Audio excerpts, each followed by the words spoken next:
Board exam से ज्यादा बच्चे आ रहे, 9.9% लोग पास हो रहे थे, उससे ज्यादा बच्चे नीट में आ रहे। सब लोग थोड़ा ना कॉन्फिडेंट हो गए। बस ये है कि हाँ का पेपर देख लो, हर एक का पेपर इजी होना है। बस आपको सॉल्व करते टाइम ना ये ऑप्शन ही मार डालते हैं। आपको दिख गया कि यार ये चीज अभी स्ट्राइक नहीं कर रही, आपको पता चल गया ना कि अभी स्ट्राइक नहीं कर रहा। आप स्ट्राइक नहीं कर रहा तो कोई बात नहीं, ब्रेक ले लो। अरे यार तुमने ये किताब नहीं करी, ऐसी कॉन्फिडेंस चला गया। Can we study in the morning or not?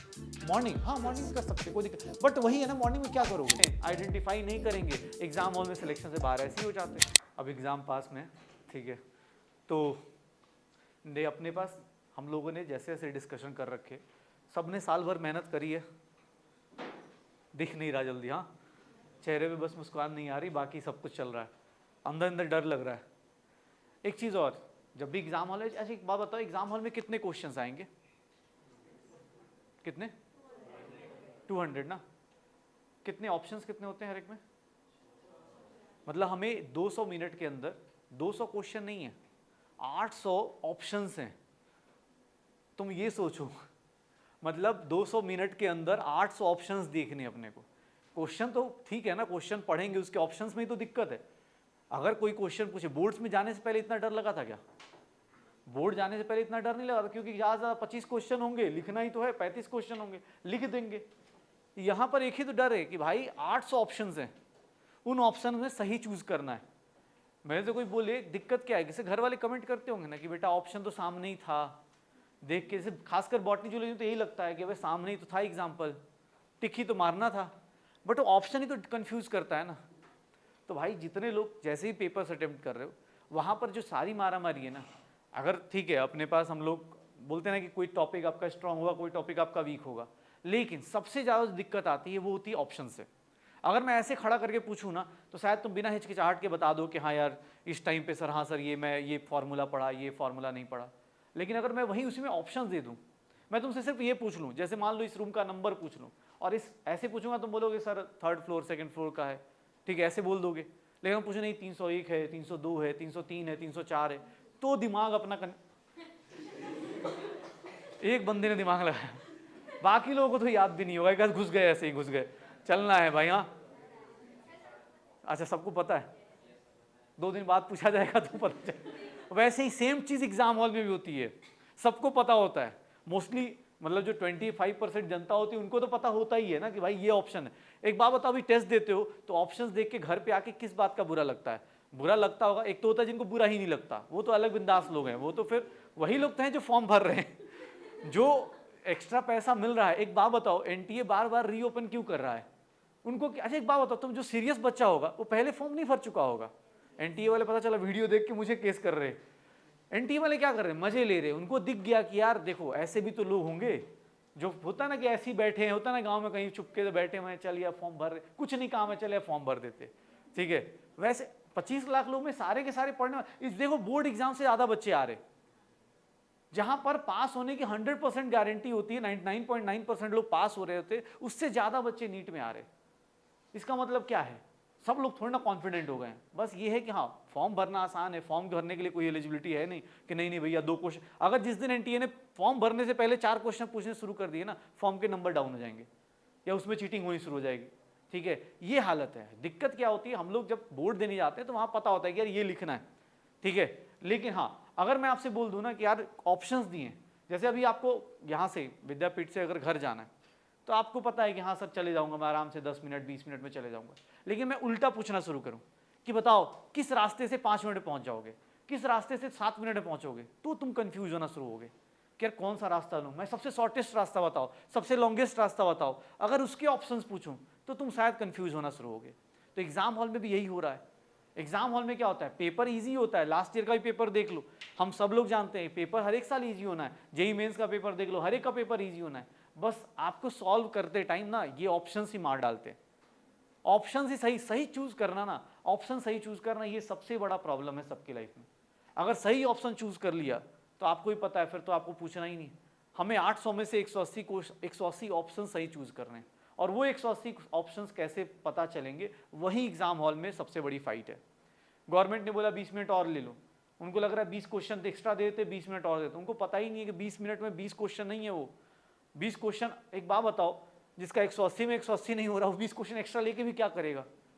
वो तो और ज़्यादा कन्फ्यूज ही होने वाला है। क्यों? क्योंकि जितना ऑप्शंस मिलते हैं उतने ज़्यादा हम कन्फ्यूज होते हैं। अगर सेक्शन बी को उठा के देखोगे तो सेक्शन बी में आधे लोग तो मोस्टली इसलिए नहीं कर, पहले 10 करने के चक्कर में लग जाते हैं, कुछ होते हैं बाद के 10 करने शुरू कर देते। भाई वहाँ चूज करना है, बोलते हैं ना कि आपको एक मतलब प्रो टाइप अपना काम करना है। अब वो प्रो टाइप कैसे होगा? जैसे क्वेश्चंस जब भी देख रहे हो ना, किसी क्वेश्चन को देखा तो एज अ स्टूडेंट तुम्हें पता होता है, मतलब ऐसा नहीं कि आज मैं टीचर होकर बोल रहा हूँ, एज अ स्टूडेंट जब हम लोग भी वहाँ थे तो हमें पता होता है कि यार अपने बस का है, एक होता है कि 100% बस का है, और एक होता है कि भाई एकदम ही हवा ही नहीं लग रही। ठीक है, सबसे पहला तो आइडेंटिफिकेशन उसको करो। पेन एंड पेपर एग्जाम है, ऐसा भी नहीं है कंप्यूटर स्क्रीन पे एग्जाम है।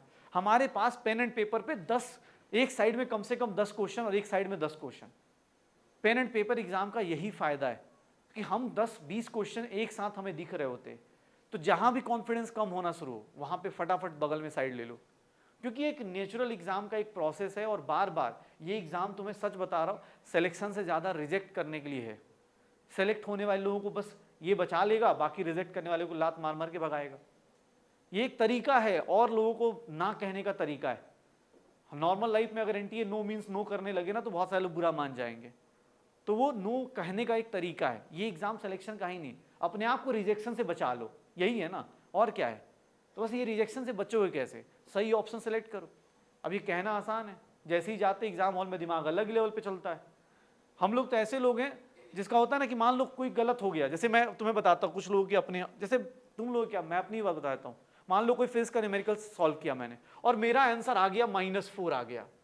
अच्छा, ऑप्शन में उस फॉर्मूला गलत लेके चल रहा हूं। अच्छा, अब देखना अपने पास ऐसे दिया हुआ है, तो मैं ऐसा नहीं कि मुझे दिख रहा है -4 है, कुछ ऐसे भी लोग होते कि अच्छा -4 है, मॉड लगा देते हैं, ऑप्शन टिक मार देते हैं। इतना कॉन्फिडेंस होता है ना अपने ऊपर कि भाई हो सकता है मैंने कुछ अब यहां पर क्या होगा, ऑप्शन ये सर, अच्छा माइनस प्लस कौन पूछता है? अच्छा, हो सकता है 10% चांस है, हो सकता है सही भी हो जाए, लेकिन भाई ये रिस्क लेने की इस एग्जाम में जरूरत नहीं है। इस एग्जाम में एकदम कट थ्रोट कंपटीशन है, एक एक नंबर पे अपने पास कॉलेज मिलना है, तो यहाँ पर ये गलती नहीं करना है। आपको पता है कि हाँ, या तो यहाँ पे जाके चेक करो या फिर इसको स्टार मार्क करके छोड़ दो। अभी जैसे मुझे पेपर अटेम्प्ट करना है या किसी बच्चे को अटेम्प्ट करना है, रियलिटी है कि जो पेपर्स आपको आते हैं, जो चाहे बायो अटेम्प्ट करो चाहे केमिस्ट्री अटेम्प्ट करो, एक्सेप्ट न्यूमेरिकल पार्ट छोड़ के, फिजिक्स के और केमिस्ट्री के, बाकी सारे क्वेश्चंस देखोगे और होंगे। रियलिटी ये है, अगर ऑन एन एवरेज निकाला जाए तो हर एक सब्जेक्ट में अगर 50 क्वेश्चन मिल रहे हैं तो 50 क्वेश्चन में एक तो हमें 5 छोड़ने हैं। उसमें से बार बार बोल रहा हूं 35 क्वेश्चन ऐसे होते हैं जो एक एवरेज बच्चा जो बोर्ड्स लेवल का ही बैठा हुआ है, इजी होगा, हो सकता है ट्रिकी हो, वो स्टेटमेंट बेस्ड होगा, इजी होगा, ट्रिकी होगा। 35 क्वेश्चन तो ऐसे होते हैं जो देख के हो सकते हैं, एक्सेप्ट न्यूमेरिकल पार्ट्स। हो सकता है किसी का न्यूमेरिकल बहुत ज़्यादा वीक हो या कुछ अलग कहानी हो, अदरवाइज मतलब स्टेटमेंट बेस्ड क्वेश्चन तो कर ही लेंगे। बॉटनी जूलॉजी तो खासकर ज़्यादा ही होते हैं, इसमें नंबर ज़्यादा कर लेते हैं। मैं खासकर केमिस्ट्री की बात बताऊँ तो 35 क्वेश्चन ऐसे होंगे ईजी और ट्रिकी हो सकते हैं, लेकिन हाँ 10 क्वेश्चन, अब ये आइडेंटिफाई तो करो।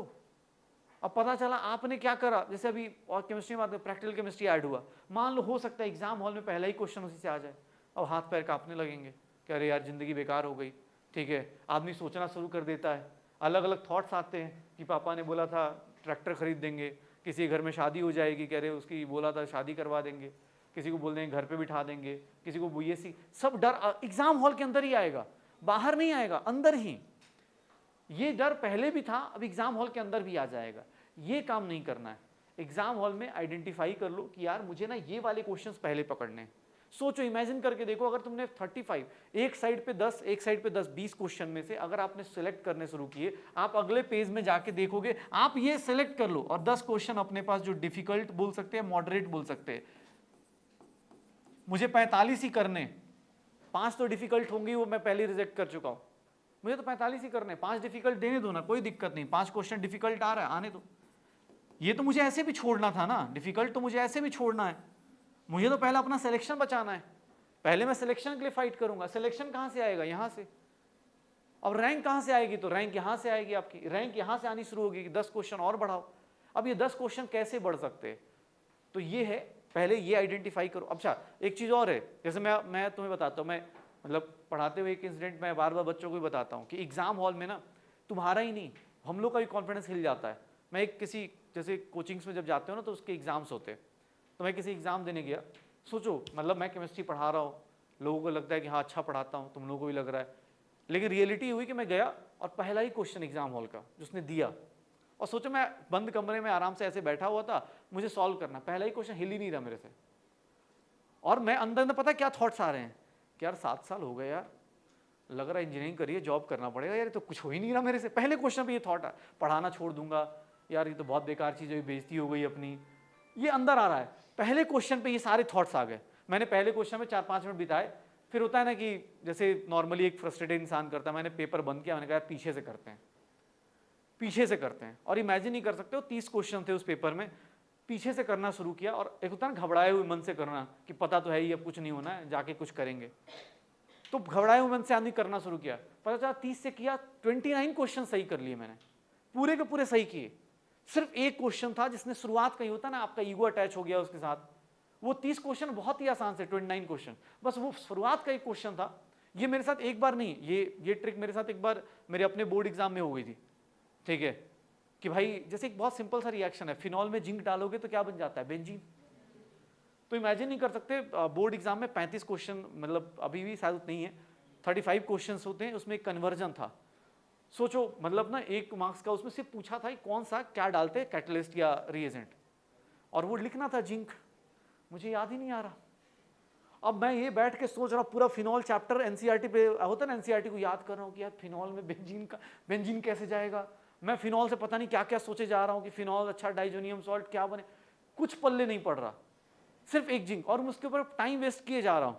ये ऐसा हर एक के साथ होता है, तो एग्जाम हॉल में यही नहीं करना है। आपको दिख गया कि यार ये चीज़ अभी स्ट्राइक नहीं कर रही, आपको पता चल गया ना कि अभी स्ट्राइक नहीं कर रहा, आप स्ट्राइक नहीं कर रहा तो कोई बात नहीं, ब्रेक ले लो, उसको वहाँ पे छोड़ दो, क्योंकि तभी तो अलग अलग पेपर्स दे रहे हैं ना, आपको सेक्शन अलग अलग क्यों दिया गया। एक बात सोचो, एग्जामिनर को, मुझे लगता है एनटीए वाले सुन ले तो और मज़ेदार हो जाएगा, सोचो वो एक साथ मिक्स करके नहीं दे सकता था, फिजिक्स के बदले फिजिक्स के नीचे बॉटनी, बॉटनी के नीचे जूलॉजी, वो अलग अलग क्यों दे रहा है, ताकि आपको ना मौका मिल पाए संभलने का। मान लो उसको फिजिक्स डिफिकल्ट पूछना है या फिजिक्स का पेपर अच्छा पूछना है, तो क्या करेगा बच्चा, उस अगर पढ़ने वाला बच्चा है तो आइडेंटिफाई कर लेगा, अगर फिजिक्स में ना अच्छे क्वेश्चन आए तो अलर्ट मोड पे चला जाएगा, वो बॉटनी जूलॉजी भाई देख लेगा एक बार कि हाँ यार बॉटनी जूलॉजी पहले कर लेता हूँ, अदरवाइज तो मिक्स कर लेता है ना, उसके लिए कितना आसान होता है, 180 क्वेश्चन थमा देता, लो बेटा, वो भी अक्कड़ बक्कड़ कर दे देता एक बार में, लो बेटा जाओ खुश 200 क्वेश्चन अटेम्प्ट कर लो। लेकिन उसने सेक्शन इसीलिए बनाए ताकि बच्चा आप अपने दिमाग को सेगमेंट वाइज फिक्स करो। आपको ही पता है आज के टाइम पे जो ये 5 क्वेश्चन छोड़ने का ट्रेंड आया वो इसीलिए आया कि हाँ भाई आप अपने आप से आइडेंटिफाई तो कर लो, बच्चे को मौका दे रहे एक्स्ट्रा कि भाई तू आइडेंटिफाई कर ले। तुम्हें ही पता है किसी पेपर को उठा के देख लो, चाहे पिछले साल का पेपर हो चाहे उससे पिछले साल का पेपर हो, हर एक पेपर ये 5 क्वेश्चन बहुत ज़्यादा बोल रहा हूँ, 1 से 2 क्वेश्चन ऐसा होगा जहाँ पे सिस्टम ऐसे दिमाग का सिस्टम हिल जाए, अब ये सारे क्वेश्चन ईजी होते हैं, बस आप सही टाइम से सही चीज़ आइडेंटिफाई नहीं कर रहे हो। दूसरा, सबको पता है एनसीईआरटी बेस्ड है, एनसीईआरटी बेस्ड है, ना ही हवा में कुछ ऊपर आना है ना नीचे आना है, बस हम साल भर दौड़ते रहते इधर से उधर कि हाँ भाई ये पढ़ लो वो पढ़ लो, आना वही है, चाहे वो ऑर्गेनिक हो चाहे इनऑर्गेनिक हो चाहे कुछ भी हो, सब कुछ एनसीईआरटी बेस्ड है, ऑर्गेनिक में भी सब कुछ एनसीईआरटी आना है, लेकिन हम भटक रहे होते हैं, आइडेंटिफाई नहीं करेंगे, एग्जाम हॉल में सिलेक्शन से बाहर ऐसे ही हो जाते हैं।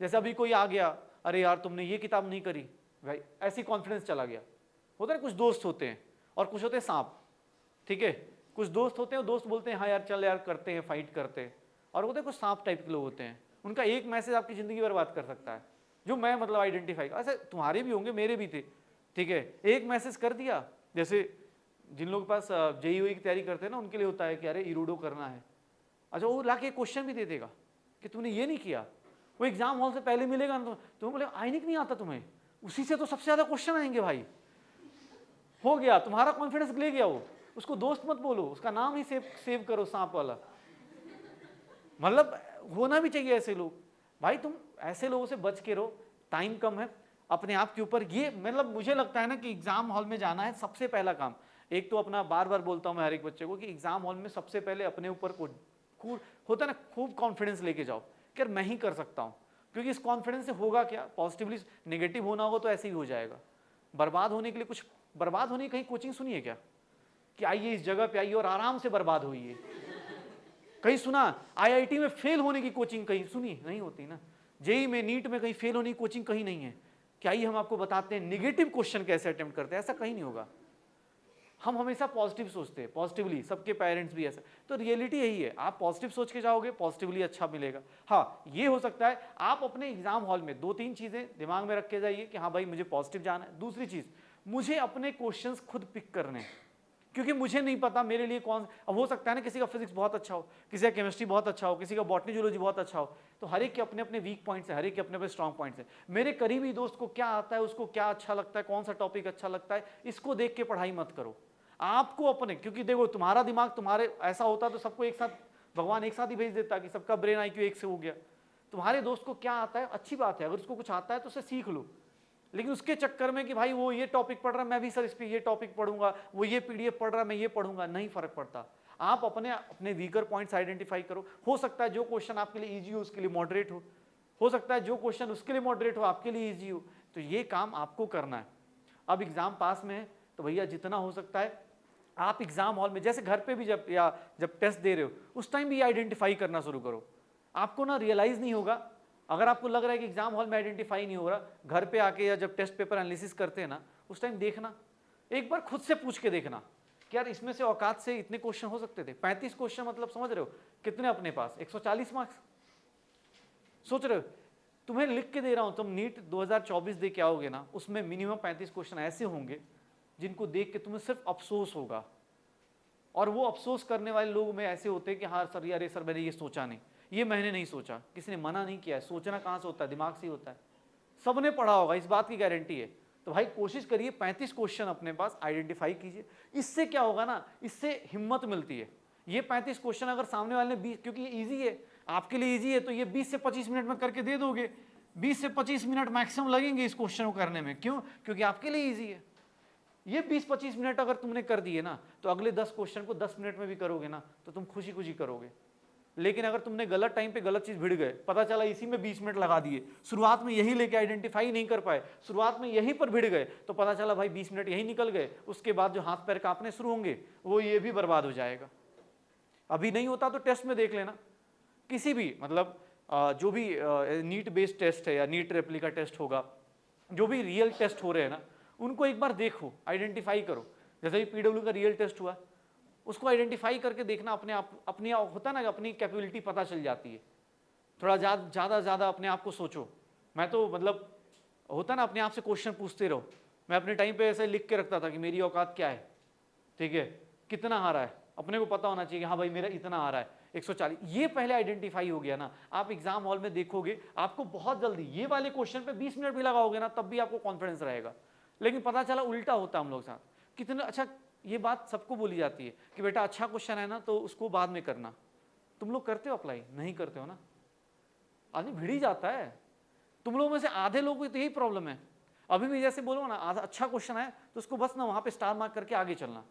यार एक सीधी सी बात है ना, पैसे थोड़ी ना लग रहे आगे जाने के, पेज ही तो पलटना है। और जितना तेजी से पेज पलटोगे, तुम्हारा पेज जितना तेज पलटोगे ना, बगल वाला उतना मतलब होता ना उसका कॉन्फिडेंस जाएगा। तो बेटर है थोड़ा जल्दी जल्दी पेज पलट के सामने वाले को, होता ना कंपटीशन ऐसे ही बाहर कर लेते, और उससे क्या होगा, आइडिया आ जाएगा कि यार रियलिटी में इतना पेपर है। जैसे मुझे वो बॉटनी हो, जूलॉजी हो, कोई भी हो, सबसे पहले आइडेंटिफाई करो। मुझे पता है कि यार ये वाला, जैसे मान लो मैं मतलब मुझे सबसे बेकार चैप्टर मेरे लिए प्लांट किंगडम था, तो मुझे लगता है कि यार उसके क्वेश्चन मैं देखते ही साइड हो जाता था कि नहीं यार इसको बाद में, ये तब करूंगा जब बाकी सब हो जाए, ठीक है। तो वैसे तुम अपना आइडेंटिफाई कर लो। मुझे पता है कि यार ये वाले टॉपिक्स, मतलब जैसे इनऑर्गेनिक है या जिसका ऑर्गेनिक है, किसी को कुछ पता है तो वो अपना अलग कर लो।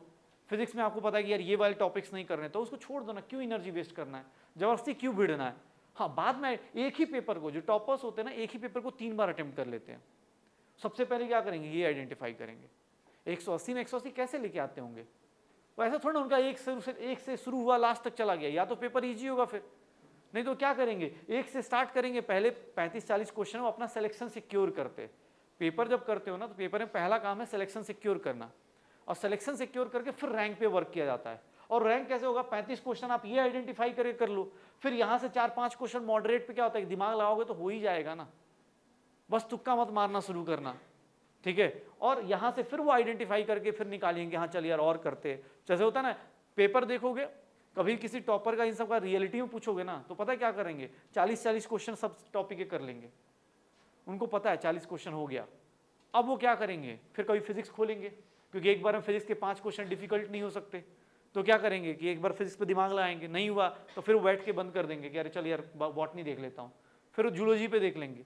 जैसे आज के टाइम पे स्टेटमेंट बेस्ड क्वेश्चंस आते हैं, तो उनको पता चल गया औकात से बाहर लग रहा है, इस टाइम पे एक फ्लो है, उस टाइम पे नहीं कर सकता हूँ, तो भाई उसको छोड़ देते वो लोग। वही काम अपने को करना है, रियल लाइफ में यही काम करना है। एग्जाम हॉल में बैठोगे तो पहले आइडेंटिफाई करो, सिलेक्शन सिक्योर करो, फिर रैंक वर्क करो कि हाँ यार ये मेरा रैंक होगा, और सिलेक्शन तभी सिक्योर होगा ना। आप इमेजिन करो ये 20-20 मिनट में कर लोगे, 4 टॉपिक हैं, बॉटनी, जूलॉजी, फिजिक्स, केमिस्ट्री, कितना हुआ? 1.5 घंटा। यही हुआ ना, 80 मिनट हुए, 90 मिनट मान लेते हैं। 90 मिनट में सोचो आपके कितने क्वेश्चंस हो गए? 35 × 4 140 हो गए। सोच के देखो, एग्जाम हॉल में कॉन्फिडेंस देखना, उस बच्चे का कितना कॉन्फिडेंस होगा कि 1.5 घंटे में उसने 140 क्वेश्चन करके बैठ गया। अब वो जिंदगी में ये 10 क्वेश्चन पे कितना टाइम दे सकता है? 40 क्वेश्चन में बैठ के 1.5 घंटा दे सकता है। ये तरीका है भाई। एग्जाम हॉल में आप बैठे हो तो कॉन्फिडेंस कहीं मार्केट में थोड़ा ना मिलता है कि हाँ पापा आज जा रहे हो, कल एग्जाम है, 2 किलो कॉन्फिडेंस लेके आना। ऐसे थोड़ा ना बोल सकते हैं कि पापा 2 किलो 4 किलो कॉन्फिडेंस। कॉन्फिडेंस कहाँ से आएगा? तुम एक बात बताओ, अभी मैं तुम्हें एक पेपर दूं, उसमें से अगर लिख के देता हूं शुरुआत के 100 क्वेश्चन अगर शुरुआत के तुम्हारे हो गए ना, तुम अगले 40 क्वेश्चन ऐसे ही अटेम्प्ट कर लोगे, क्योंकि आ जाता है कॉन्फिडेंस, तभी आता है। तो ये काम होता है। आप किसी भी, जैसे ये कभी मैं लास्ट ईयर यहाँ पे बच्चा था सेलिब्रेट करने के लिए, मैं उससे बात कर रहा था, उसने बोला था मैंने 2.5 घंटे में सारा निपटा लिया था, उसमें विथ रिवीजन करके। तो लास्ट के आधे घंटे बैठ के बस ये देख रहा था कि हाँ यार जो बचे हुए जो होते हैं ना, जो 10 क्वेश्चन 5-5 क्वेश्चन छोड़ने, 20 क्वेश्चन छोड़ने, वो देख रहा था मैं कैसे, आखिर उसने कैसे किया। तो सब पहले इजी वाले सारे निपटा दिए, क्योंकि आप इजी, आप लोग सब लोग गलत तरीके से चल रहे हो ना। सर बॉटनी खोला है तो बॉटनी तो पूरा खत्म करके ही जाएंगे, भाई यही तो गलत तरीका है। आपको मैं क्या बोल रहा हूं, आप 1.5 घंटे में, पहले 1.5 घंटे में ना बस ये सिलेक्शन सिक्योर कर लो, क्योंकि 140 क्वेश्चन मतलब अच्छा खासा मार्क्स हो गया, और उसके बाद भाई रैंक के लिए पढ़ लो। तुम्हें पता है रैंक की फाइट है सारे 600 के नंबर, 25 क्वेश्चन का सबसे बेसिक सा डिफरेंस है। आप 35 × 4 कर लो, 140 क्वेश्चन हुए, 140 क्वेश्चन × 4 करके देख लो, अपने आप ही मजा आने लगेगा। इसके बाद तो सारी फाइट जो है, 10 क्वेश्चन सही करना शुरू करोगे, 40 नंबर और बढ़ेंगे, 10 क्वेश्चन और सही करोगे, कॉन्फिडेंस तब आना शुरू होगा एग्जाम हॉल में। तो ये सारी तरीके हैं। जितने लोग लगे पड़े, सब लोगों से एक बात बस ये है, एग्जाम पास में डर का माहौल है, ठीक है, सब लोग डरे हुए हैं, और सब लोग जितने लोग जाते हैं जो पढ़ने वाले हैं वो खासकर डरे, क्योंकि पढ़ने वाला ही डरता है। जिसको खोने के लिए कुछ नहीं, वो किस बात का डरेगा भाई, ठीक है। अब जो ऐसे ही मजे आए कि चलो देख लेंगे सेंटर, इसी बहाने दिल्ली घूम लेंगे, पटना घूम लेंगे, कोटा घूम लेंगे, उसको क्या ही डर है। वो तो आएगा इस, तुम लोगों को देख के हंस रहा होगा कि अच्छा ये लास्ट मोमेंट पे ही कोई पढ़ाई करता है क्या, वो ज्ञान भी देगा तुम्हें, ठीक है। अरे सेट सी में ना, सेट सी में सी मार देना, आ जाएगा, मैंने देखा, मैंने बहुत बार किया। ये सब चीज़ें ना कहने में आसान लगती है, ये सब फालतू की चीज़ें, कुछ होना जाना है नहीं इसमें। चुपचाप अपने ऊपर वर्क करना है, और हम लोगों को ये वाली चीज़ें आइडेंटिफाई करनी है। इसको एक बार सोच के देखना, अभी जो बचे हुए दिन इसमें अप्लाई करके देखना, तुम्हें खुद पेपर में अपनी खुद के पेपर को अटेम्प्ट करने का, तुम एक बार अभी जो भी पेपर्स हुए होंगे ना उसको खोल के देखना, जिसमें सबसे ज़्यादा बर्बाद हुआ होगा पेपर ना, उसमें भी आइडेंटिफाई करोगे तो 35 क्वेश्चन ऐसे होंगे जो तुम कर सकते थे शुरुआत में, अगर सही से करा होता तो। अब जैसे केमिस्ट्री की बात कर लेते हैं, केमिस्ट्री में ऑर्गेनिक का क्वेश्चन, इनऑर्गेनिक का क्वेश्चन आता है, टिक होगा, विदिन सेकंड 30 सेकंड 20 सेकंड्स का क्वेश्चन होगा, हो जाएगा। टाइम कहाँ लगेगा फिजिकल में। अब मान लो मेरा आयनिक वीक है या मेरा इलेक्ट्रोकेमिस्ट्री वीक है, तो मैं उस पर अभी टाइम नहीं दूँ, या तो देख लो क्वेश्चन लग रहा है फॉर्मूला बेस्ड है, लगा के निकल जाओ, नहीं तो दिख गया तो चुपचाप उसको सर्कल मार के बाहर आओ। भाई पेज ही तो पलटना है, कौन से उसके पैसे थोड़ा ना लग रहे, पेज पलट के अपना फिर से दूसरा पोर्शन करो। अब नहीं सर मैं तो इलेक्ट्रोकेमिस्ट्री में जान लगाऊंगा, मैंने इसका ये 1 शॉट किया था, मैंने इसका ये किया था, कोई फर्क नहीं पड़ रहा। वो आपका ना 5 मिनट 2 मिनट आपकी कॉन्फिडेंस की ऐसी बैंड बजा देगा ना, आप सोच भी नहीं सकते। तो भाई सबसे पहले मैं बार बोल रहा हूँ, आपको आपके और सेलेक्टेड बच्चों में, आप भी उसमें सेलेक्टेड हो, लेकिन हाँ जो होता है ना टॉप रैंकर्स में, वो लोग कुछ अलग नहीं कर रहे। आप लोगों में से बहुत सारे लोग होंगे, बस आइडेंटिफाई करो खुद को, अपने आप को पहचानो, कोशिश करनी है कि भाई मुझे ना अपना सिलेक्शन सिक्योर करना है, फिर रैंक इंप्रूव करनी है। रैंक में भी अपने पास, रैंक में अब किस तरह का रैंक, एक होता है ना कि हाँ भाई मुझे कहाँ तक फाइट करना है, मुझे एम्स दिल्ली तक जाना है, जो सपना 11th के स्टार्ट में देखा था वही है कि चेंज हो गया। 11th के स्टार्ट में क्या सपना होता है, एम्स दिल्ली, मौलाना आज़ाद, फिर 12th आते आते होता है कि एडमिशन हो जाए बस, ठीक है। अभी तो ये हालत है बस सिलेक्शन हो जाए यार कहीं का भी, मतलब अभी तो ऐसी हालत है कि तमिलनाडु का गाँव भी दे दोगे ना, समंदर के नीचे भी जाके पढ़ना MBBS हो जाए बस। अभी हालत यही होती है। और तुम्हारी नहीं, जो सिलेक्शन होगा ना, जिनका एम्स में सिलेक्शन होगा उनकी भी यही हालत रहती है। जैसे जो बहुत सारे बच्चे अभी जो बात होती है सर 680 आ रहे, 690 आ रहे, उनकी भी ऐसी हालत है। 680 वो भाई ऐसे ही लटके, उनको पता है, हमें एज ए टीचर पता है कि हाँ ये मार लेगा ये बस, लेकिन अभी पता है कि हाँ भाई डर लग रहा है, डर लग रहा है, ठीक है ये डर होना चाहिए। डर उसी को लगता है जिससे खोने को होता है। तुम्हारे पास खोने को इसलिए डर है, इसलिए चेहरा सूखा हुआ है कि हाँ यार एग्जाम आ रहा है, ठीक है एग्जाम आ रहा है तो चेहरा उन्हीं लोगों का सूखता है जिनका एग्जाम में सही में फाइट हो रहा होता है। अब उसको क्या मतलब, जो आराम से खाली फॉर्म भर रहा है कि हाँ 1600 रुपये देंगे, 1700 रुपये देंगे, घूम के आएंगे कहीं पे, उसका कोई फर्क नहीं पड़ रहा। तुम्हें फर्क पड़ता है और तुम फाइट करो। सीधा सीधा है, क्वेश्चंस अच्छे से अटेम्प्ट करने, क्वेश्चंस आइडेंटिफाई करने, अपने को एग्जाम हॉल में जाके कहीं भी घबराना नहीं है। अगर कोई ट्रिकी क्वेश्चन आता है या डिफिकल्ट क्वेश्चन आता है, पेपर ही डिफिकल्ट हो तो तुम्हें रियलाइज हो जाएगा, खुद पे भरोसा रखो। हाँ तुम्हें नहीं आ रहा तो उसके ऊपर ज़्यादा से ज़्यादा होता है नेगेटिव मत करना। ऐसा नहीं कि हाँ नहीं आ रहा लेकिन मैंने पढ़ा था यार इस क्वेश्चन में ना, जैसे मैं बताता हूँ, जैसे जो लोग मैथ्स पढ़ते थे उसमें एक आता था कि डिटर्मिनेंट में मुझे किसने, मतलब होता है किसी ने नहीं, दोस्तों ने एक ट्रिक बना ली थी कि डिटर्मिनेंट का क्वेश्चन अगर आ जाए ना, उसका डिफ्रेंसिएशन ही सब आए तो उसका आंसर हमेशा 0 आता है। तो ये मैंने दिमाग में था, कई एग्जाम में बिना देखे मार रहे 0, क्योंकि हमें तो बताया गया था कि वही 0 आ जाता है। मैं अपने किसी टेस्ट सीरीज में मार के आया, पता चला 50 में से 20 गलत हो रहे। मैं करता तो हो जाता, लेकिन दोस्तों ने बनाया था एक ट्रिक कि भाई होगा तो 0 मार देना। हमें क्या पता था ये टीचर भी ये ट्रिक जानता है, उसने लपेट दिया सबको।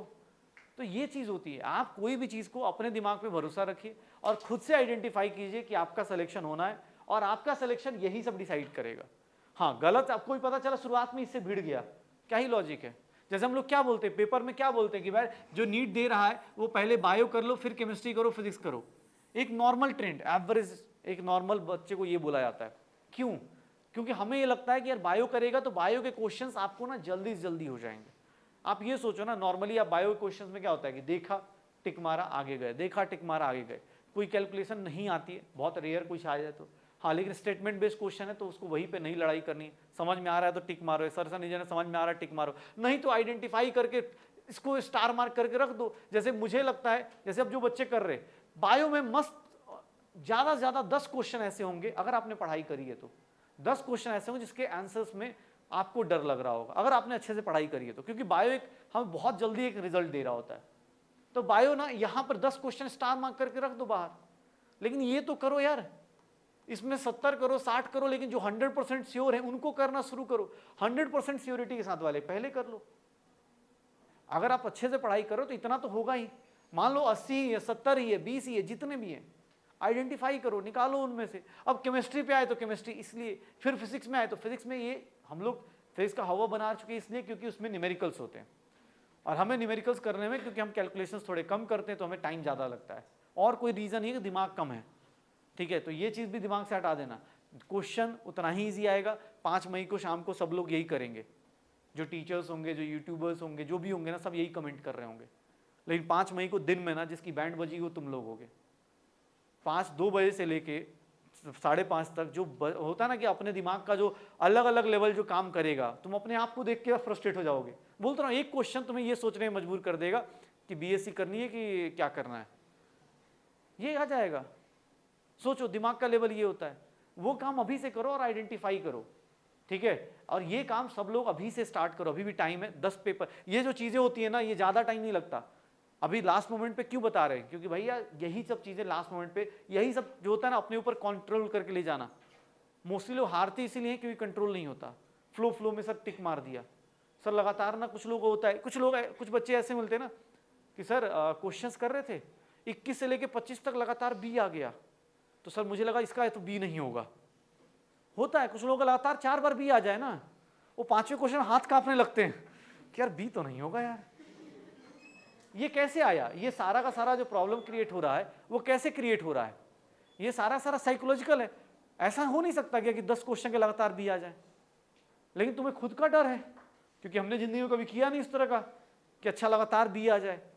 मान लो किसी को अच्छा, मैं भी बता रहा हूँ यहाँ पे बार बार क्या बोल रहा हूँ, लगातार अगर इस क्लास में ना 100 क्वेश्चन नीट एग्जाम में गए, 100 क्वेश्चन लगातार आ गए, तुम्हें खुद पे डाउट हो जाएगा, इतना तो पढ़ने में स्मार्ट नहीं था यार मैं। अच्छा किसी भी बच्चे से पूछो, कोई बच्चे अपने आप से कोई बड़ाई तो खुद की करता नहीं, तो अपने ऊपर डाउट हो जाएगा। अगर मान लो किसी बच्चे फिजिक्स का पेपर मान लो सही में इजी आ गया, अगर 45 से 45 क्वेश्चन कर दिया ना, तुम लिख के दे रहा हूं, तुम खुद को 4 बार चेक करोगे कि ना कुछ तो गड़बड़ है, मतलब मेरा दिमाग कहीं, मैं सच बता रहा हूं, ये रियलिटी है, अपनी रियलिटी है कि 45 में 45 अगर लगातार हो गए ना, तुम खुद को रोक दोगे कि एग्जाम हॉल में कि यार कुछ तो गड़बड़ हो रहा है, वॉशरूम जाना पड़ेगा। ये रियलिटी है कि अरे ऐसे कैसे हो सकता है, फिजिक्स में हो गया 45 सही, ठीक है। तो ये हालत है, ये कैसे आएगा, सही कैसे होगा? तो भाई आपको अपने ऊपर कॉन्फिडेंस लेके चलना है। दूसरा, ये सब चीजें आइडेंटिफाई कीजिए। पहला काम सिलेक्शन ले लो भाई, कोई भी कॉलेज हो, पहला काम ये करना है, और वो तभी आएगा जब ये इजी क्वेश्चंस आइडेंटिफाई करके फिनिश करो। फिर अपने पास रैंक इंप्रूव करो, और अगर इसके बाद भी टाइम मिल गया कि सर 35 क्वेश्चन से आप 35 क्वेश्चन इंटू 4 करके यहाँ पे 5 क्वेश्चन इंटू 4 कर दिया, तो अब यहाँ पे अब भैया होता है ना कि गुड कॉलेज या एम्स वाली जो फाइट होती है, या फिर हम बोल सकते हैं गुड कॉलेज वाली, जो भी आपका जो तगड़ा कॉलेज हो उसकी फाइट में फाइट करना शुरू करो। 2 क्वेश्चन, 3 क्वेश्चन, 5 क्वेश्चन जो बचे हुए हैं, जितने अब अटेम्प्ट हो पाए करते जाओ। लेकिन ये तभी कर पाओगे जब आप एक एक स्टेप वाइज चलोगे। जैसे आपको जब क्लास में पढ़ाया गया था, तो ऐसा नहीं कि पहले दिन पूरी केमिस्ट्री पढ़ा दी गई, स्टेप वाइज स्टेप पढ़ाया गया ना, कि पहले फिजिकल होगा या 11th होगा फिर 12th होगा, ऐसे ही पढ़ाया गया ना। तो लिटरली आपका भी सिलेक्शन ऐसे ही होना है। अब आप अलग कहानी है कि जाके तुक्का मारना शुरू करो, वो अलग कहानी है। लेकिन हाँ, अगर आप देखोगे तो आप पहले सिलेक्शन सिक्योर करना शुरू करो। बहुत सारे लोग अलग अलग कैटेगरी में होते हैं, अलग अलग चीज़ें होती है, उसको लेके अभी मत सोचो, वो सब चीज़ें काउंसलिंग के टाइम पे सोची जाती है। ऐसा नहीं कि सर मैं तो 350 ही लेके आऊँगा, भाई तुम 720 तो लेके आओ, मना थोड़ी ना कोई कर रहा है तुम्हें, कोई बच्चा ऐसा थोड़ी ना है। आप कोशिश करो, अपनी अच्छी कोशिश करो, सिलेक्शन लो, फिर अपने पास रैंक के लिए फाइट करो, उसके बाद अपने पास जितने अच्छे कॉलेज हो सकते हैं, ठीक है। अगर तुम सोचो ना 160 क्वेश्चन करने के बाद सिलेक्शन हो जाएगा 640 पे, सिलेक्शन तो हो ही जाएगा। अब उसके बाद क्या करना है, उसके बाद 2 क्वेश्चन भी सही कर रहे हो, मतलब और ऊपर जा रहे हो, 2 क्वेश्चन और सही और ऊपर गए, 2 क्वेश्चन और सही और ऊपर गए। तो यही फाइट है, पूरी की पूरी कहानी यही है कि यहाँ वाला ये पहले ये सिक्योर किया जाए। यही सिक्योर नहीं होता, इसीलिए हम लोग, आधे लोग तो घबरा के ही बाहर हो जाते हैं।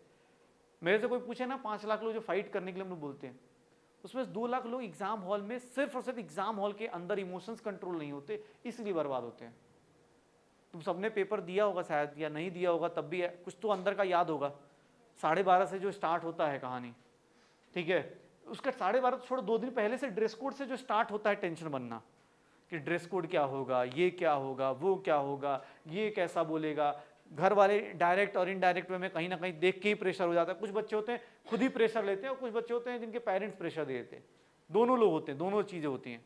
कुछ बच्चों को होता है कि हाँ भाई चलो मैं खुद ही लेके लूट बैठा हूँ कि नहीं यार क्या होगा, कैसे बोलूँगा। तो भाई ये जो आधे लोग होते हैं ना, 5 लाख जो रियलिटी में फाइट कर सकते, उसमें से 2-2.5 लाख लोग तो ऐसे ही एग्जाम हॉल जाने से पहले बाहर हो जाते हैं। क्योंकि खुद के ऊपर कंट्रोल नहीं है, इमोशंस पे कंट्रोल नहीं है। उसको 12:30 एक बार पूछ लो ना, तो बोलेगा अरे सर बस जा ही रहे, अब तो जो होता है जिंदगी काट दी, बस पेपर काट दिया, कट गया, जो हो गया हो गया। और वही देखोगे जैसे जिसका सिलेक्शन हो, जब एग्जाम हॉल में, जैसे मेरे से कोई पूछा ना कि सर 14 तारीख को रिजल्ट आएगा, उस दिन पता चलता है। 14 तारीख को तो ये पता चल जाता है आपकी रैंक क्या है। एग्जाम हॉल के अंदर ना खुद को पता होता है सिलेक्शन हो रहा है कि नहीं हो रहा है। पिछले साल का पता था, इस साल का पता चल जाएगा। एग्जाम हॉल में अपनी रियलिटी खुद पता चल जाती है खुद। हाँ, ये हो सकता है कि वो रैंक वैंक लेकर डिसाइड ना हो गई, 600 से ऊपर तो सर हो ही जाएंगे, अब वो कितना होगा वो नहीं पता चल रहा। 2-4 क्वेश्चन होते हैं जिसका आंसर आपको सर्च करना होता है, अदरवाइज मोस्टली लोगों के आंसर पता चल जाते हैं। तो ये काम करिए और सब लोग क्वेश्चंस अच्छे से अटेम्प्ट कीजिए। मेरे हिसाब से जिन लोगों को भी लगता है कि भैया क्वेश्चंस आइडेंटिफाई करो इजी कौन से, इजी में बस एक चीज ध्यान रखना, इतना भी इजी नहीं होगा, थोड़ा अच्छे से पढ़ लीजिएगा, नॉट करेक्ट, इनकरेक्ट, ये सब चीजें, क्योंकि अफसोस करने वाले क्वेश्चंस ज्यादा होते हैं, ठीक है ना। कि बाहर आके जैसे अभी टेस्ट में होते हैं कि अरे यार ये रह गया माइनस, अच्छा इसका प्लस होता है, ये मत कीजिएगा, ये सब चीज़ें मत करो। पहले इजी वाले पकड़ो, इजी वाले सबसे आसान होते हैं, आराम से कर लोगे, और वहीं तुम्हें कॉन्फिडेंस देते हैं जो मॉडरेट क्वेश्चंस को करने का। और डिफिकल्ट आपको ऐसे भी छोड़ना है, 5 क्वेश्चन हर एक टॉपिक वाइज छोड़ना है, 20 क्वेश्चन छोड़ के आना है। तो आपको आइडेंटिफाई करना है ज़्यादा से ज़्यादा। पहला काम एग्जाम हॉल में पहले 1.5 घंटे में सिलेक्शन सिक्योर करो, फिर रैंक के लिए फाइट करना शुरू करो। इस माइंडसेट के साथ जाओगे, पक्का सिलेक्शन होगा। अभी बोल तो रहा हूँ, बहुत सारे लोग जिनको जैसे चेहरे पे जो 12 बजे हुए, वो सारे चेहरे मुस्कुराना शुरू कर दोगे अगर एक बार अप्लाई करना शुरू करो। एक बार खुद से सोच के देखो, जितने टेस्ट अभी से होना, एक बार पिछले साल का, जैसे मुझे लगता है कि जब 2024 का पेपर हो उससे पहले 2023 का पेपर उठा के एक बार, एक दिन पहले, 2 दिन पहले ना देख लोगे। ये नहीं कह रहा अटेम्प्ट देखना, तुम आइडेंटिफाई करना, तुम 35 क्वेश्चन इतने आसान जरूर देख लोगे जो तुम्हें दिख जाएंगे। 35 तो छोड़ो, कुछ लोगों का जैसे हो सकता है बॉटनी जूलॉजी 40 दिख जाए उसमें। जो एग्जाम हॉल के अंदर वो इजी आइडेंटिफाई करना आपका काम है। एग्जाम हॉल में असली वॉरियर तुम हो। बाहर से हम बोल सकते हैं, सपोर्ट कर सकते हैं, बट एग्जाम हॉल में तुम्हें बैठना है, खुद के इमोशंस पे, खुद की चीज़ों पे कंट्रोल करना, आइडेंटिफाई करो और चीज़ों को मतलब जितना हो सकता है अपने सिलेक्शन को सिक्योर करो। पक्का? तो भाई चलो, मेरी तरफ से सबको एग्ज़ाम के लिए ऑल द बेस्ट, ठीक है ना। अच्छे से पढ़ाई करो और बस सिलेक्शन लो यार। ये ईयरफोन के बदले स्टेथोस्कोप अच्छा लगेगा, ठीक है। जितना हो सकता है PW का, अपने घर वालों का, क्योंकि एक डॉक्टर सिर्फ एक डॉक्टर थोड़ी ना होता है, वो एक सोसाइटी का एक ऐसा एग्जाम्पल हो जाता है। बोलते हैं ना कि हम मिसाल बन जाते हैं बहुत सारी जगहों पे। बहुत सारे लोग ऐसे हैं, और खासकर मतलब PW तो ऐसी हिस्ट्री क्रिएट कर रहा है कि वो मिसाल क्रिएट कर रहा है। वो सिर्फ डॉक्टर प्रोड्यूस नहीं कर रहा, वो एक मिसाल प्रोड्यूस कर रहे हैं हम लोग। तुम अपने अपने जगह के अपने अपने एग्जाम्पल सेट करो। हमने गिरे, हमारा सिलेक्शन नहीं होने वाला था, फिर भी अगर होता है ना कि जब मतलब वो एक डायलॉग है ना कि जीतने का मजा तब आता है जब सब लोग आपकी हार का इंतजार कर रहे हो। तो वही बात है, अभी सब लोग कहीं ना कहीं तुम्हारे जो आसपास के सराउंडिंग के जो लोग होंगे वो बहुत कम लोग होते हैं। बहुत मतलब मुझे लगता है कि अपने घर वालों को छोड़ के और अपने जो टीचर्स या जो आसपास के जो अच्छे दोस्तों को छोड़ के तुम्हें कोई सक्सीड होना नहीं चाहता, या कोई सक्सीड होने देखना भी नहीं चाहता। तुम ही हो और तुम ही को फाइट करना है। तो कोशिश करनी है कि 5 मई को अपने अंदर का जितना पॉजिटिव एनर्जी है, जितना रिवीजन हो सकता है, जितना पढ़ के बैठे हो ना, सब कुछ। बस ये मत सोचना कि मैं 5 मई की शाम को आके ये सोचना ना पड़े कि भैया 5 मई की शाम को कि यार मैंने ये सोचा होता एग्जाम हॉल में तो मेरा ये क्वेश्चन सही होता। ये सोच के अभी से पढ़ाई करो, रिवीजन करो, पढ़ाई क्या रिवीजन करो और टेस्ट दो, ठीक है। कि मुझे इस 5 तारीख को 5 मई की शाम को आके अफसोस नहीं करना है, सॉल्यूशन देख के अफसोस नहीं होना चाहिए, बस इसको अवॉइड कर दो। नेगेटिव मार्किंग नहीं करनी है, इजी क्वेश्चंस आइडेंटिफाई करने हैं, सबका सिलेक्शन हो सकता है। क्योंकि इतना समझ जाओ, ये तुम्हारा कंपटीशन नहीं है, कंपटीशन इससे बड़ा है। ये तो तुम्हारे दोस्त हैं जो तुम्हारे साथ साथ मेडिकल कॉलेज पहुंच सकते हैं। तुम ये सोचो, तुमसे कोई बगल वाला कंपटीशन नहीं है। किसी ने नहीं बोला कि मेडिकल एग्जाम में एक सेंटर से 10 ही लोगों को लिया जाएगा, नहीं। किसी कोचिंग से 10 ही बच्चों का सिलेक्शन होगा, नहीं। हम एक अलग एग्जाम्पल सेट हो सकते हैं कि हम एक ऐसी क्लास बने जहां से सबका सिलेक्शन हो रहा हो, तो वो एग्जाम्पल बन सकते हो। और अभी भी पॉजिटिवली सोचोगे तो अभी भी टाइम है, रिवीजन करिए, अच्छे से क्वेश्चंस आइडेंटिफाई कीजिए, सिलेक्शन लीजिए, ठीक है ना। और अपनी जिंदगी, अपने घर वालों की जिंदगी एकदम बदल दीजिए। Can we study in the morning? हाँ, Can we study in the morning or not? Morning, हाँ मॉर्निंग कर सकते, कोई दिक्कत, बट वही है ना, मॉर्निंग में क्या करोगे? Just turning the pages. कितने पेज पलट लोगे एक दिन में? NCERT, especially biology. वही कह रहा हूँ ना कि अब तुम्हें लगता है कि कितना NCERT पेज, हाथ दर्द हो जाएंगे, पता चला। सोच रहे हो NCERT पेज ऐसे ऐसे पलटेगा भी कोई? एग्जाम हॉल जाने से पहले ऐसा कुछ कंपलसरी नहीं है। तुम्हें लगता है जैसे NCERT मान लो, जैसे मुझे लगता है मैं जेनेटिक्स में, मुझे लगता है जेनेटिक्स पढ़ना है, या बॉटनी में कुछ ऐसा लगता है एग्जाम्पल्स पढ़ने, पढ़ लो। लेकिन वो मस्ती के लिए पढ़ो, मस्ती इन द सेंस कि ऐसे ही पढ़ना है। वो टारगेट लेके पढ़ोगे ना तो हो सकता है कि वो 2 घंटे में ना हो पाए। तो जैसे मुझे लगता है कि 2 मिनट 4 मिनट का जो कॉन्फिडेंस डाउन ऊपर नीचे होता है ना, वो होना शुरू हो जाता है। जैसे आपने सोचा, मान लो मॉर्निंग में हो सकता है कि शहर में ट्रैफिक हो, पापा ने बोला जल्दी जल्दी चलो, तो छूट गया। तो फिर आपको अंदर से लगने लगेगा कि यार आप बेटर है उससे एक दिन पहले ही सब कुछ फिनिश कर लो। उस रात को ऐसे सो कि हाँ आराम से अब अगले दिन सुबह उठना है, जाना है, जो होगा देखा जाएगा, और जो होगा वो अच्छा ही होगा। अगर आपने अच्छा किया है तो अच्छा ही होगा, ठीक है। तो ये सुबह जल्दी पढ़ने का कोई लॉजिक मेरे हिसाब से नहीं है। उससे बस पैनिक मोड जरूर क्रिएट हो सकता है, एक रिस्क जरूर है, ठीक है। सुबह ज़्यादा नहीं, पहले एक दिन पहले 4 तारीख तक जो पढ़ाई करनी है पढ़ लो मेरे हिसाब से। बाकी ऐसे तुम्हें देख के लग रहा है तुम पक्का सुबह पढ़ोगी, हाँ ऐसा कुछ नहीं है कि सुबह ही पढ़ना है। रात को अपना पढ़ के बंद कर लो, क्या ही फ़र्क पड़ जाएगा, ठीक है। या फ़र्क पड़ जाता है, हाँ ऐसा होता है तो अभी वो डिपेंड इसलिए करता है क्योंकि यहाँ के एग्ज़ाम को तुम उतना सीरियसली नहीं देते ना। नीट के एग्ज़ाम हॉल में तुम्हें लगता है कि तुम्हें मतलब जो यहाँ पे देते हो कोचिंग में क्या होता है, ये जाना हुआ इन्वायरमेंट है, आए अपनी मर्जी से कहीं बैठ गए, दोस्त वोस्त हेलो हाय हो गया, वही होता है। नीट में कोई किसी को देख नहीं रहा होता। तो एक वही बोल रहा ना, आप पहले पहुँच जाओ, सेंटर पर सब लोग पहले पहुँच जाओ, खुद को एडजस्ट कर लो। क्योंकि आप क्लासरूम में लेट पहुँचे ना तो आपको कहीं ना कहीं थोड़ा वो आ जाता है कि अरे यार मैं लेट हो गया और मुझे मतलब थोड़ी घबराहट आने जाती है। तो तो बेटर है पानी वानी लेके जो भी आपका एक बेसिक आपका स्टैंडर्ड है वो प्रोसीजर फॉलो करो और पहले पहुंच जाओ। शुरुआत में पढ़ने की ज़रूरत ज़्यादा नहीं है, ठीक है ना। बाकी ड्रेस कोड ये सब का ध्यान रखो, ठीक है, पक्का। और कोई किसी और को कुछ ऐसे विचार आ रहे हो? थैंक यू, ठीक है। ऐसा कोई एग्ज़ाम हॉल में जाके क्या करें? हाँ कि सर एग्ज़ाम हॉल में क्या करना है? पेन लेना है, टिक मारना शुरू करो, ठीक है। ऐसा कुछ भी मतलब अपने अंदर अभी, क्योंकि दिन बहुत ज़्यादा नहीं बचे, तो पॉजिटिवली लगे रहिए भाई, क्योंकि आज के टाइम में सबसे खतरनाक चीज़ है, मार्केट में नेगेटिव बहुत मिलेगा। और बोल तो रहा हूँ, टेलीग्राम पे मैसेज बहुत आते हैं, ठीक है, ये नहीं पढ़ा तो एग्ज़ाम में, हाँ, तो वो चीज़ों पे मत जाना। अभी रिसेंटली 2 दिन पहले मेरे से एक बच्चे ने पूछा है, एक मुझे 15 पेज का भेजा कि सर ये देखिए इसमें मतलब ये सारे कर लूँ तो हो जाएगा। तो मैंने कहा यार अगर ऐसा कुछ है तो ये बांट दो पूरे इंडिया में सब बच्चों का से, मतलब 15 पेज का किसने शॉर्ट नोट्स बनाया वो उसका है यार। सबके अपने अपने तरीके हैं ना शॉर्ट नोट्स बनाने के, आपका अपना तरीका, दूसरे को देख के कॉपी मत करो, ठीक है ना। दूसरे की स्टोरी आपकी स्टोरी एकदम सिमिलर ऐसा जरूरी नहीं है, आप अपना फॉलो करो, अपने ड्रीम्स फॉलो करो, हो जाएगा, ठीक है। चलो ठीक है, और किसी का कुछ तो नहीं है भाई? पक्का चले अब एग्जाम दे के आओ, फोड़ फाड़ के आओ, यही बगल में ऑफिस है, पक्का यहीं पे सेलिब्रेशन करनी है, ठीक है।